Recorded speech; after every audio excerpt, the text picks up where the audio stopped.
Hello! I know you're excited to put your saxophone together. This is Mike Carey from MikeCareyMusic.com. I'm here to help you figure out how to put it together. We're going to start with just the mouthpiece, the ligature, the neck, identifying the parts. First, I'd like you to resist the temptation of opening the case and having all the parts fall out. There's always a logo on the top of the case. So be sure that that logo is on the top and the handle is on the bottom. Otherwise, the horn, the mouthpiece, the neck, and all the gear can fall out. I've seen it happen. I used to teach in Brookline, Massachusetts. Fourth and fifth graders are really excited. So generally, if you're lucky enough to have a band program in your community, the rental company or the music teacher may even tell you, don't open the case until the first lesson. But, of course, parents and students are excited, so they go on YouTube to figure out who's going to teach me the basics. Now, as a former elementary band director myself, I think it's okay if you have your parents' supervision, okay? Or if you're smart enough to really follow directions. So we're going to open this up now with the logo on top. We see the saxophone, we're excited. You may, if it's brand new, you may have to take some plastic off or some little cork braces. Generally, they do that at the store for you. If you bought it off Amazon or something, it'll probably have those braces. So, not a big deal. I would advise leaving the body of the saxophone in the case. This lesson is only going to show you how to put the reed on the mouthpiece and the neck. Okay?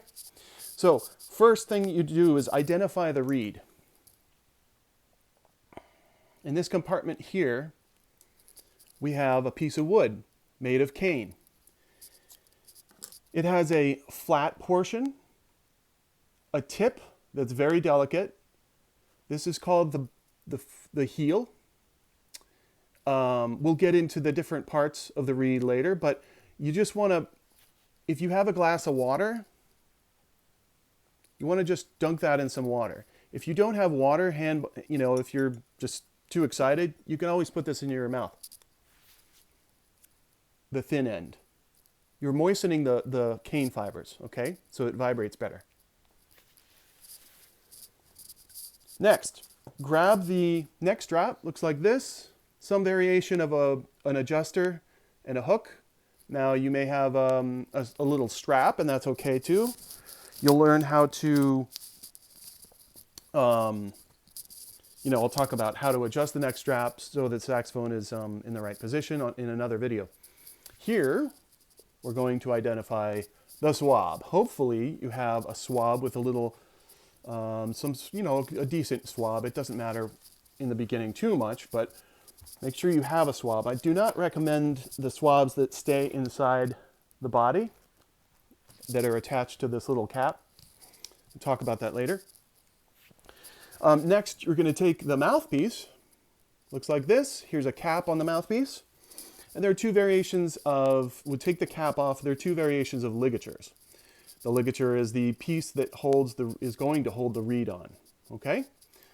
The traditional one for older saxophones here, we have metal with screws. Okay? There's another variation here. And this is a leather, often Ravner, but there are a lot of companies that are imitating that. I think it's a little easier for younger kids to adjust one of these. Okay? It's got a screw and it's pulling, but it's basically doing the same thing. So there's our mouthpiece. So I think today I'll use this one. If you end up only having a metal ligature, notice the handles are on the right for most people who are right-handed. Okay? Notice also on the mouthpiece there's often a line showing you kind of where to put the edge of the ligature. Okay. Next, you want to identify that you have cork grease, because before you put your mouthpiece on the cork, you want to make sure that it's going to slide and it's lubricated, because cork dries out, and traditionally they put grease to preserve it. It's not chapstick, so be aware of that. Okay, so you want to take just a little bit and rub it onto the cork. My cork is pretty greasy anyway, but that's what you want to do. Grab a tissue, wipe your fingers. Or you could do as my saxophone teacher, when I was in 4th grade, I noticed he just reached down and used his sock. It was really funny. But anyway, people are excited. They make shortcuts. So, interesting, important time to pause, especially if you're excited. When you push your saxophone mouthpiece onto the cork, it's very common to grab this key and bend it or twist it. So you want to be careful not to do that, and instead put your fingers here. With a gentle twist, you know, you're not likely to damage this, okay? So just be aware of that. And it's even better if you can grip right here, okay? So notice I used the word twist because especially with a new rental, if you just push, it's not going to work so well. So just side to side, twisty, wisty, there you go. Done.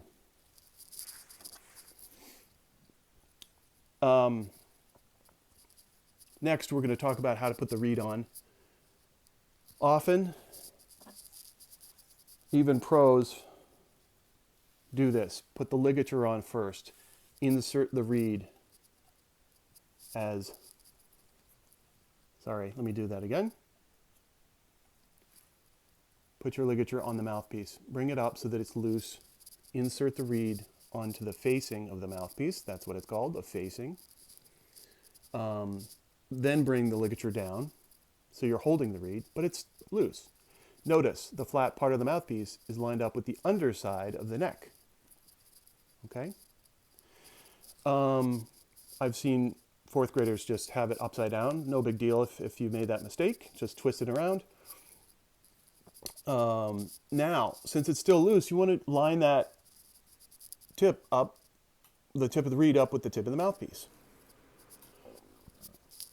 Pull down on the ligature so it's a little tighter so that when you push gently on the tip of the reed, you see that it's actually going to line up pretty well with the tip. We'll talk about that later, but the tip, when it's buzzing, you can actually adjust it a little bit to get a slightly different aesthetic or a different effect with your attack and with your tone. Okay, so then tighten the ligature and you are good to go in a sense. As long as that cane is not buckled or twisted or warped, it's going to vibrate. Now, resist the temptation to put this onto the body of the saxophone and pick it up and start blowing, because in my next video, I'm going to talk about mouth position and how to get a good sound and how to feel the amount of mouthpiece that's going into your mouth. It's called armature. That's a French word for mouthpiece. There are different ingredients to that, and we're going to talk about it in a separate video. But hey, 8 minutes, this gets you started. Thank you for watching. Like and subscribe. Mike Carey Music. I'll see you next time. Thank you.